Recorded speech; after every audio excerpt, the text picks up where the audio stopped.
మాజీ మంత్రివర్యులు ఖైరతాబాద్ శాసనసభ్యులు మిత్రులు దానం నాగేందర్ గారి సభాధ్యక్షతన శ్రీ మహాత్మా జ్యోతిబా పూలే మరియు శ్రీమతి సావిత్రిబాయి పూలే దంపతుల యొక్క విగ్రహావిష్కరణ కార్యక్రమానికి నాతో పాటు ఉప ముఖ్యమంత్రి వర్యులు మిత్రులు బట్టి విక్రమార్క గారిని, పిసిసి అధ్యక్షులు మిత్రులు శాసనమండలి సభ్యులు మహేష్ కుమార్ గౌడ్ గారిని, హైదరాబాద్ ఇన్ఛార్జ్ మంత్రివర్యులు మిత్రులు పొన్నం ప్రభాకర్ గారిని, సహచర మంత్రివర్గ సభ్యులు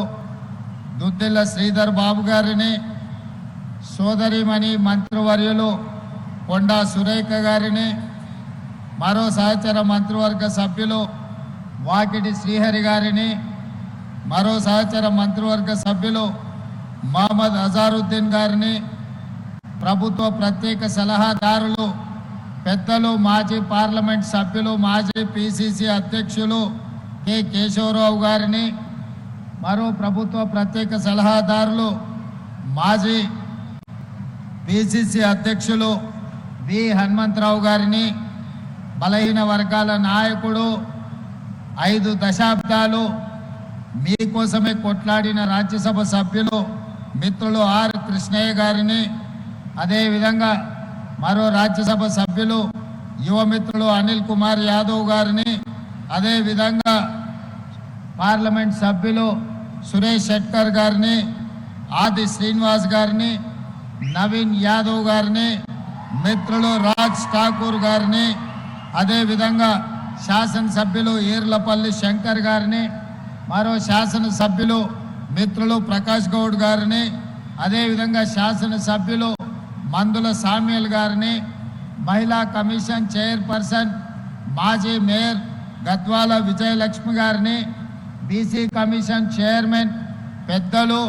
నిరంజన్ గారిని, అదేవిధంగా మాజీ పార్లమెంట్ సభ్యులు సోదరులు అంజన్ కుమార్ యాదవ్ గారిని, మరో మిత్రుడు బలహీన వర్గాల గొంతుగా జాజుల శ్రీనివాస్ గౌడ్ గారిని, వివిధ కార్పొరేషన్ల చైర్మన్లను, బలహీన వర్గాల సంఘాలకు సంబంధించిన చాలామంది నాయకులను,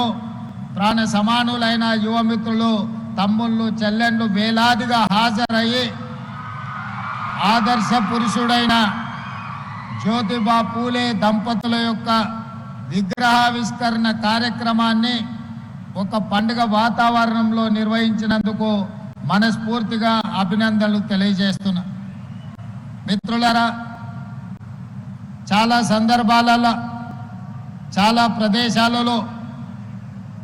డాక్టర్ బాబాసాహెబ్ అంబేద్కర్ గారి విగ్రహాన్ని లేదా మహాత్మా గాంధీ గారి విగ్రహాన్ని లేదా జ్యోతిబా పూలే విగ్రహాన్ని లేదా శ్రీమతి ఇందిరాగాంధీ రాజీవ్ గాంధీ గారి విగ్రహాలను ఈ రాష్ట్రంలో ఈ దేశంలో ఎక్కడికి వెళ్ళినా మనం చూస్తూ ఉంటాం. చాలామంది ఈ విగ్రహాల దగ్గరికి జయంతి వర్ధంతుల సందర్భంగా వారిని స్మరించుకోవడానికి, వారు చేసిన గొప్పతనాలను మాట్లాడుకోవడానికి మనం వేదికలుగా చూస్తూ ఉంటాం, వేదికలుగా మనం ఉపయోగిస్తూ ఉంటాం. కానీ మిత్రులారా,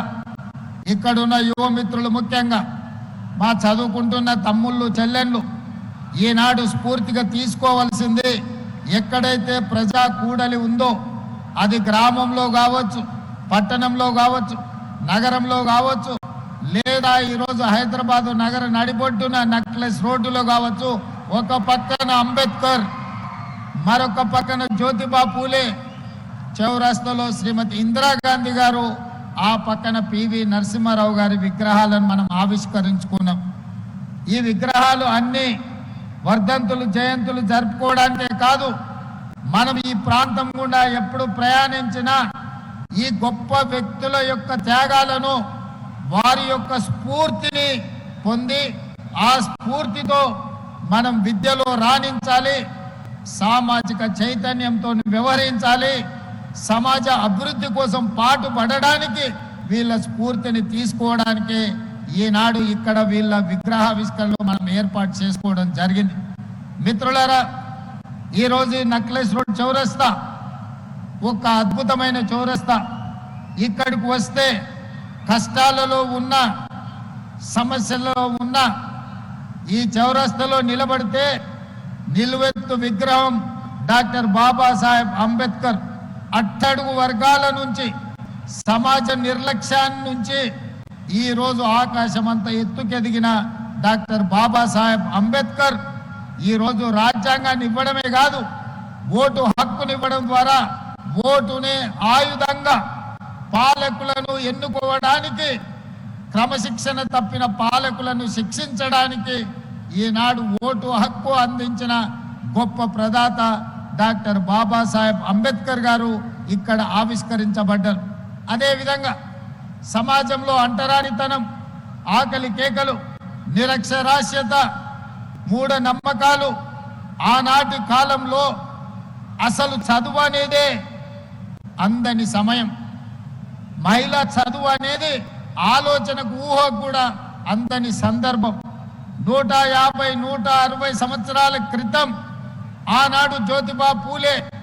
మనలో చైతన్యం రావాలి అనంటే,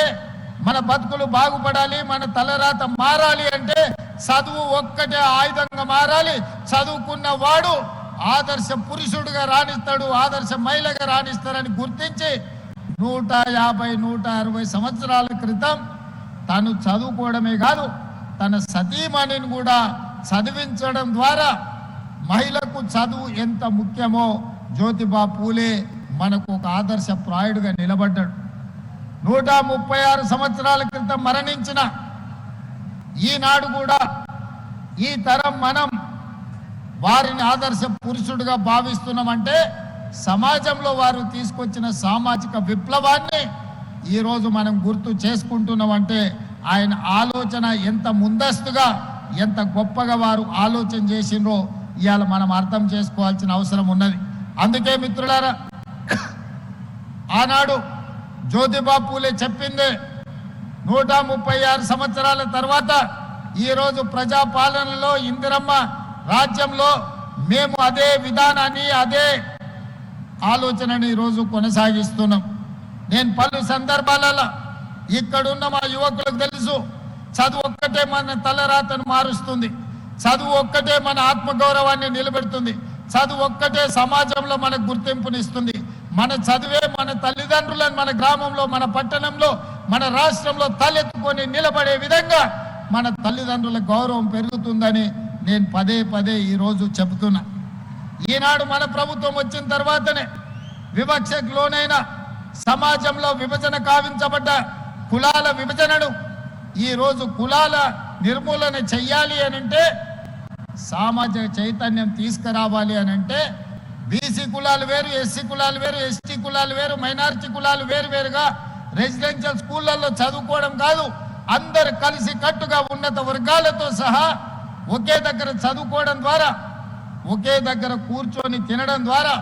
కలిసి జీవించడం ద్వారా కుల వ్యవస్థను నిర్మూలించవచ్చని